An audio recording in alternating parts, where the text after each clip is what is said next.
சொர்க்கம் சொர்க்கம் சொர்க்கம் உன்னில் உண்டு சொர்க்கம்.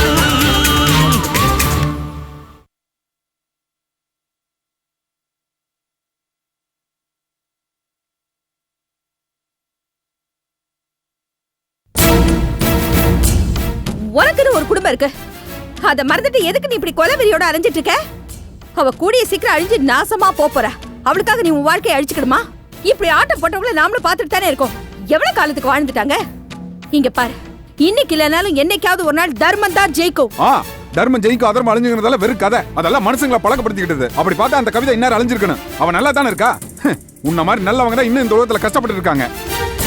ஐயோ கடவுளே கடவுளே. சரிப்பா, நான் உன் லாஜிக் படியே வரேன். அவளை கொன்னுட்டேனா எல்லா பிரச்சனையும் சரியாயிடுமா? சொல்லுன்னா எல்லா பிரச்சனையும் சரியாயிடுமா? ஆமா, அவளை கொன்னுட்டா உனக்கு எந்த பிரச்சனையும் இருக்காது.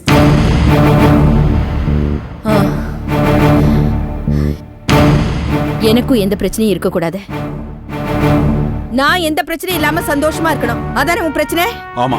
அதானே? ஆமா.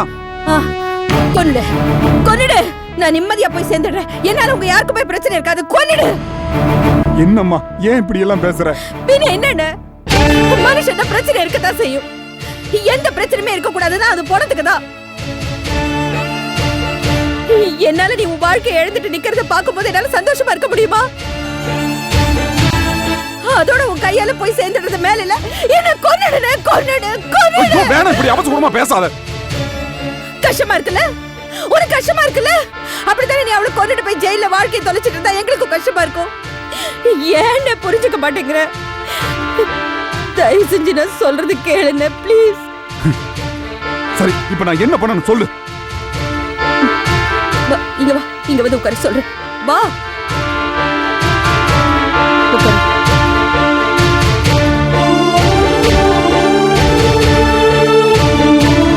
இங்க பாரு, பெரியவர் கவிதா கிட்ட ஏதோ ஒரு சிக்கல்ல மாட்டிருக்காரு. அந்த சிக்கல் என்னன்னு தெரிஞ்சு நாம அந்த முடிச்சு அவுக்கணும். அதை மட்டும் நீ பண்ணிட்டேன்னா எல்லா ப்ராப்ளமும் சால்வ் ஆயிடும். எல்லாரும் சந்தோஷமா இருக்கலாம்னா. ஆமாப்பா, நமக்கு ஒருத்தரால தொந்தரவுன்றதுனால அவங்கள கொல்லணும்னு நினைச்சா வாழ்க்கை பூரா நமக்கு நிம்மதியே இருக்காதுப்பா.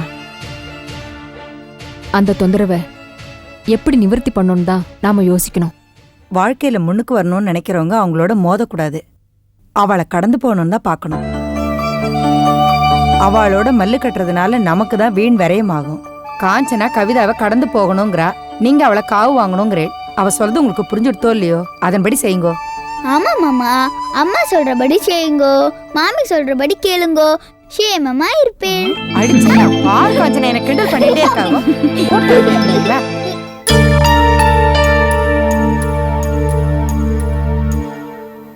Morning sir. Yes, good morning. வாங்க உட்காருங்க சார். உட்காருங்க madam. Thank you sir.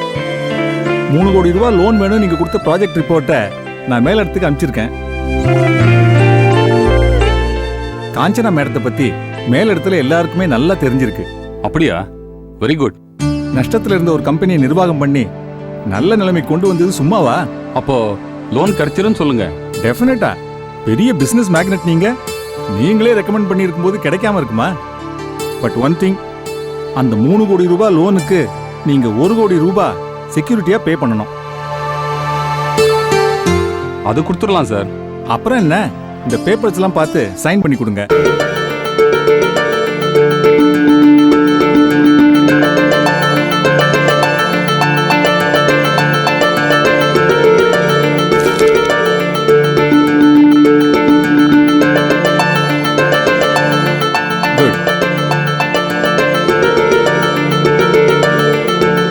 Very nice.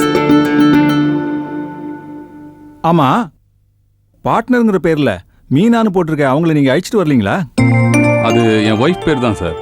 இந்த ப்ராஜெக்டை காஞ்சனா மேடமும் அவங்களும் சேர்ந்து தான் ஆரம்பிக்கிறாங்க. சரி, அவங்களும் கையெழுத்து போடணுமே. அவங்க கையெழுத்து போட்டாதானே நான் மேல இடத்துக்கு அனுப்ப முடியும். அவங்களையும் கூட்டிட்டு வரல? கூட்டிட்டு வரலான்னு தான் இருந்தேன். அமெரிக்காவில் படிக்கிற என் பொண்ணுகிட்ட இருந்து இன்னைக்கு ஃபோன் வரும்னு எதிர்பார்த்துக்கிட்டு இருந்தாங்க. அதனால தான் வர முடியல. பரவாயில்ல, நாளைக்கே வந்து கையெழுத்து போடட்டும். சாங்ஷன் ஆர்டர் வந்த உடனே செக்யூரிட்டி அமௌண்ட்டை கட்டிட்டா 10 நாள்ல லோன் கிடைச்சிடும். Thank you sir. அப்போ நாளைக்கு நான் என் மனைவி கூப்பிட்டு வந்துடுறேன். ஓ எஸ். ஓகே வரோம் சார். வரேன் சார். சார், இந்த மீனாவும் இதுல பார்ட்னருங்கிற விஷயத்த மீனாட்ட பேசிட்டீங்களா? இன்னும் சொல்லலை மேடம். சொன்னா ரொம்ப சந்தோஷப்படுவாங்க. ஏன்னா ஆஸ்பத்திரி வரைக்கும் போகாம வீட்லயே இருக்கிறதால ரொம்ப போர் அடிக்கும். இப்போ குழந்தைய பார்த்துக்கிறதுக்கும் சுமங்கலின்னு ஒரு அம்மா இருக்காங்க. ஓ, அதனால தான் உங்க கூட சேர்ந்து பிஸ்னஸ் பண்ணிட்டோம்னு நினைச்சேன். இல்ல நீங்க சொன்னா அவங்க மறுக்க போறது இல்ல. பட் முன்னாடி சொல்றது பெட்டர் இல்லையா? இன்னைக்கே சொல்லிடுறேன் மேடம்.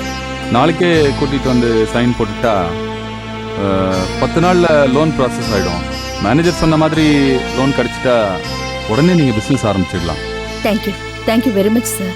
வாங்க, நானே டிராப் பண்றேன்.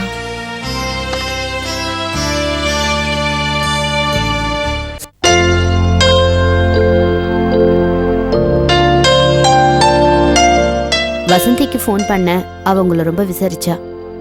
அப்படியா? ஸ்டடீஸ்லாம் எப்படி இருக்கான்? தங்குற வசதியெல்லாம் நல்லா இருக்காமா? எல்லாமே ரொம்ப வசதியா இருக்கான். நான் நல்லா படிக்கிறேன், என்னை பத்தி கவலைப்படாதீங்கன்னு சொன்னான். உங்க மொபைலுக்கு ட்ரை பண்ணாலாம், லைன் கிடைக்கலன்னு சொன்னான். நான் நாளைக்கே பேசிடுறேன். அப்புறம் மீனா, நாளைக்கு நீ கொஞ்சம் பேங்க் வரைக்கும் வர வேண்டியிருக்கும். எதுக்குங்க? என்ன விஷயம்? வேற ஒன்றும் இல்லை மீனா. நம்ம காஞ்சனா மேடம் தனியாக கம்பெனி தொடங்குறாங்க. பல இடத்துல பண உதவி கேட்டு முயற்சி பண்ணியிருக்காங்க. எங்கேயுமே கிடைக்கலன்னு கேள்விப்பட்டு எனக்கு தெரிஞ்ச பேங்க்ல 3 கோடி ரூபாய் லோன் கிடைக்க ஏற்பாடு பண்ணியிருக்கேன். ரொம்ப சந்தோஷங்க. பாவம் காஞ்சனா ரொம்ப கஷ்டப்பட்டிருக்காங்க. அந்த கஷ்டத்துலயும் நமக்கு எவ்வளோ உதவி பண்ணிருக்காங்க. கண்டிப்பா நாமளும் அவங்களுக்கு உதவி பண்ணோங்க. லோன் கிடைச்சிரும், அதுல ஒன்றும் பிரச்சனை இல்லை. நான் என்ன நினைச்சேன்னா, நீயும் இப்ப வேலைக்கு போறதில்ல, உன் திறமையெல்லாம் சமையல் கட்டோட முடிஞ்சு போயிருமேன்னு காஞ்சனா மேடத்துக்கிட்ட மீனாவும் நீங்களும் பார்ட்னரா சேர்ந்து கம்பெனி ஆரம்பிங்கன்னு சொன்னேன். அவங்களும் சரின்னு ஒத்துக்கிட்டாங்க. லோன் அப்ளிகேஷன்ல உன் பேரை பார்ட்னர்னு போட்டாச்சு. காஞ்சனா மேடம் கழுத்து போட்டாங்க. நீ வந்து சைன் பண்ணிட்டேன்னா லோன் சாங்ஷன் ஆயிடும். என்னங்க இது? என்ன கேட்காம என்னென்னோ செஞ்சுட்டு இருக்கீங்க? ஏமா, இதுல உனக்கு விருப்பம் இல்லையா? ஆமாங்க. இவ்வளோ நாள் உங்களையும் வசந்தியும் பிரிஞ்சு நான் தனிமரமா வாழ்ந்துட்டு இருந்தேன். இத்தனை நாள் கஷ்டத்தை அனுபவிச்சேன். இப்பதான் ஒரு குடும்பமா சேர்ந்து வாழ ஆரம்பிச்சிருக்கோம்.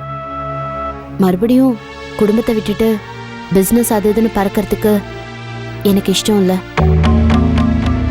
உண்மையை சொல்லணும்னா மனசளவில் நான் ரொம்ப சோர்ந்து போயிருக்கேங்க.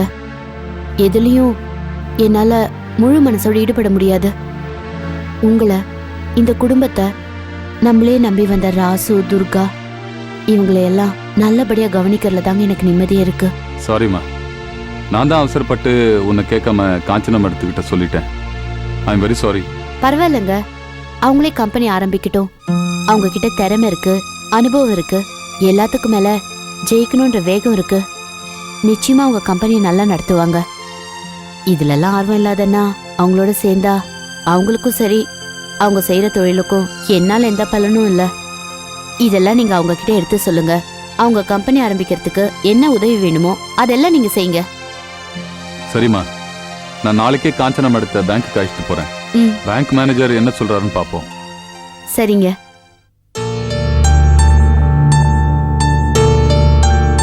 அம்மா, வா காஞ்சனா.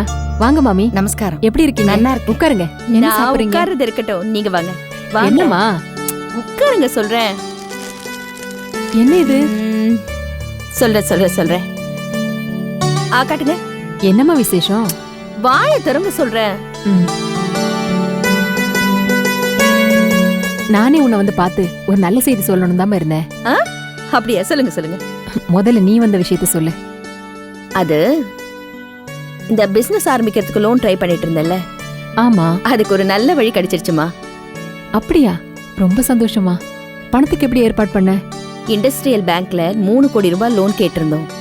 அவங்க 1 கோடி ரூபாய் செக்யூரிட்டி அமௌண்ட் கேட்டாங்க. நானும் ராஜ்குமார் சாரோட ஒய்ஃபும் சேர்ந்து தானே இந்த பிசினஸ் ஆரம்பிக்கிறதா பிளான். அதனால ராஜ்குமார் சார் அந்த 1 கோடி ரூபாய் அமௌண்ட்டை நான் கட்டிடுறேன்னு சொல்லிட்டாரு. சரிம்மா, லோன் எப்ப கிடைக்கும்? நானும் ராஜ்குமார் சாரும் தாமா பேங்க்குக்கு போனோம். நான் கையெழுத்து போட்டுட்டேன். இன்னைக்கு அவங்க மிஸ்ஸஸ் வர முடியல, அவங்களுக்கு ஏதோ ஒரு முக்கியமான வேலை இருந்ததா. அவங்க வந்து கையெழுத்து போட்டுட்டாங்கன்னா ஒரு 10-15 நாளுக்குள்ள லோன் கிடைச்சிரும். கடவுள் இருக்காருமா, உனக்கு ஒரு குறையும் வராது.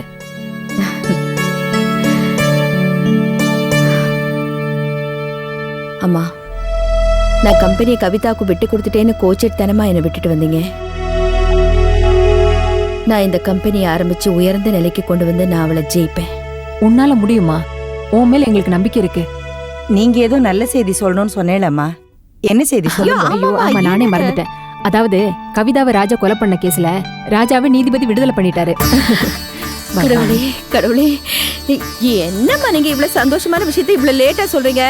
அண்ணேங்க வெளியே போயிருக்கான், வந்துருவான். நீ உட்காரு. இன்னைக்கு எவ்வளவு நேரம் ஆனாலும் நான் பாத்துட்டு தான் போவேன். சரி எல்லாரும் உட்காருங்க, நான் போய் சமைச்சிட்டு வரேன். வேண்டாம் வேண்டாம், நீங்க உட்காருங்க, நான் போய் சமைக்கிறேன். நீங்க பேசுங்க. நடப்பாங்க இங்க இருக்கும்போது நாம எதுக்கு? போங்க போங்க. இங்க வந்து மாமி நீங்க சமைக்கணும். பரவாயில்லம்மா.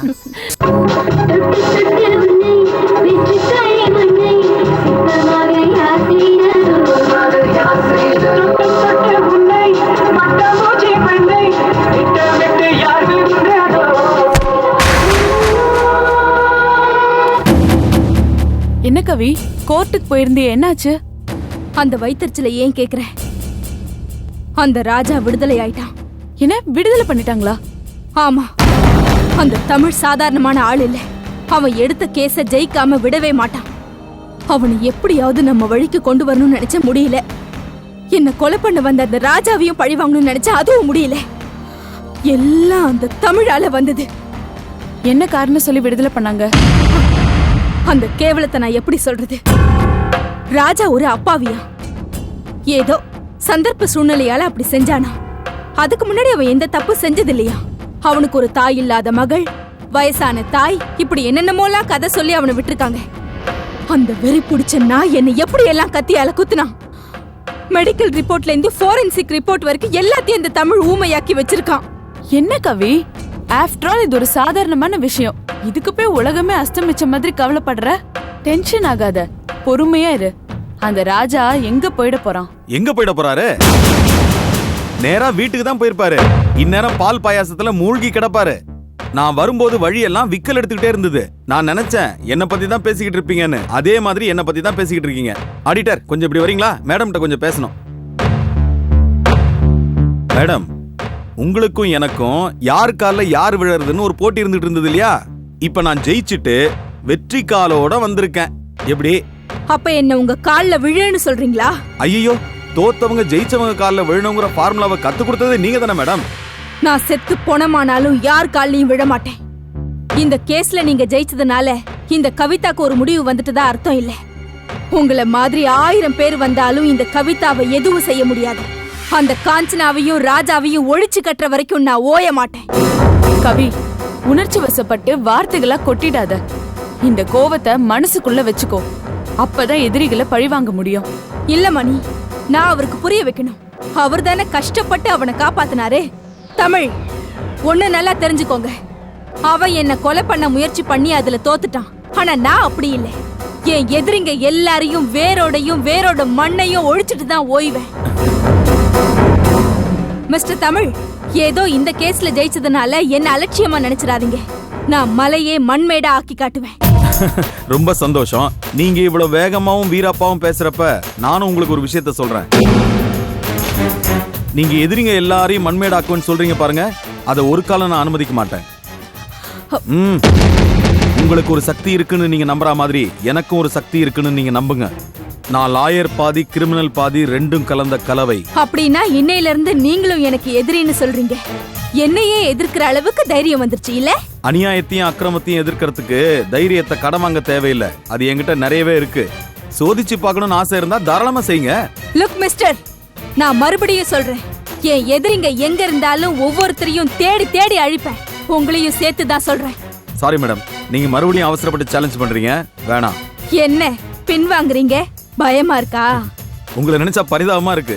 நான் இருக்கிற வரைக்கும் உங்களால யாரையும் எதுவும் செய்ய முடியாது. அதை ஞாபகத்துல வச்சுங்க. வரட்டுமா? பாத்தியா மணி, அந்த ஆளு எவ்வளவு திமிரா பேசிட்டு போறான். ஜெயிக்க போறோம்னு நம்பிக்கை உனக்கு இருந்தா கோவப்படக்கூடாது, பதட்டப்படக்கூடாது.